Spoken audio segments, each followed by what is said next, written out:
Well, there are various renditions of Bayes' theorem slash rule. For example, Thomas Bayes' posthumously published paper using that thought experiment of throwing balls and inductively predicting the location of the first throw of the ball. But in that example, Thomas Bayes does not lay out clearly this Bayesian Bayes theorem or rule, but rough idea can be derived from that thought experiment. The first person who really, from today's perspective and after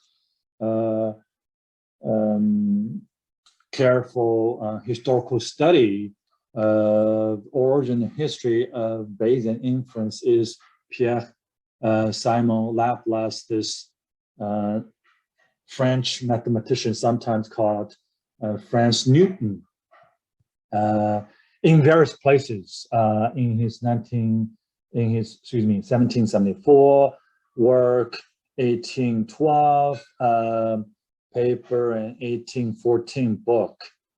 And one of the formulation of the Bayes theorem by Laplace is this statement: the probability of a cause given effect is proportional to the probability of effect given cause.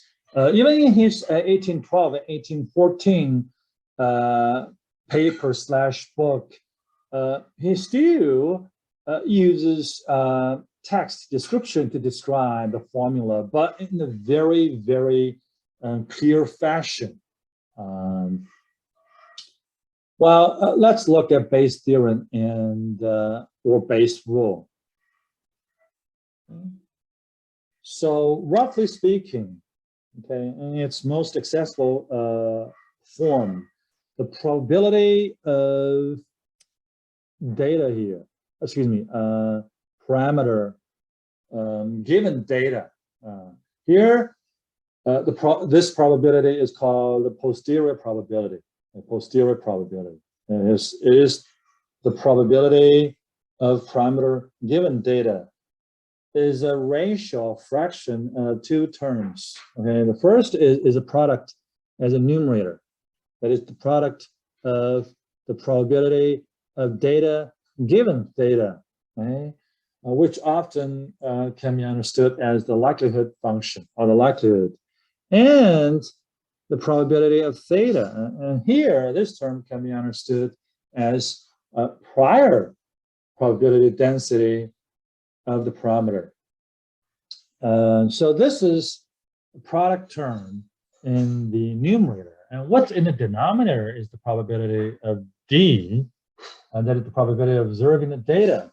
And because this term, what's in the denominator does not involve theta, sometimes we can drop that term and we say, well, the posterior, that is, the probability of having, theta, given data is proportional, that is posterior is proportional to the product of likelihood and the prior. Well, we also have extended form. Say we have numerous data vector, okay, to generate the data, and the union of all these data, that is theta I,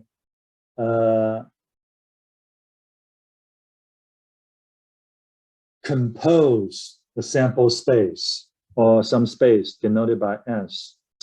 And the D, that is data, is equal to the union of all the intersection of data and theta I. That is, data have to be generated from theta. That's another interpretation of this union. Then the probability that is posterior of theta I, that is specific theta vector, that can generate the data, given data. So the posterior is equal to, again, a fraction, a ratio And what's in the numerator is a product, the same product. The only thing that differs is there is a subscript for theta. Okay, meaning that it could be numerous theta, and this is just a specific theta. And what's in the denominator is a sum, okay?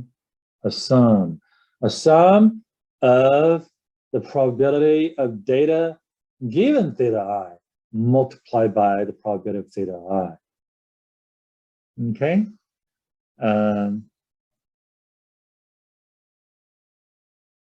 Okay. And if we sum across all possible theta I, and that term should be equivalent of the probability of D. Okay, the probability of observing the data. Well, in this case, we're talking about a discrete random variables, right? So that we have summation sign. What about continuous form? Well, for continuous form, okay, and for single dimension of theta I, that is, we don't integrate, let's say, theta I over theta j over theta k, and just for a single one-dimensional integral, okay, then the summation can be written as the integral from negative infinity to positive infinity, probability density of D, or the likelihood given theta I, multiplied by the probability density for theta I, and also integrate out theta, okay? Then we can get the probability of observing the data.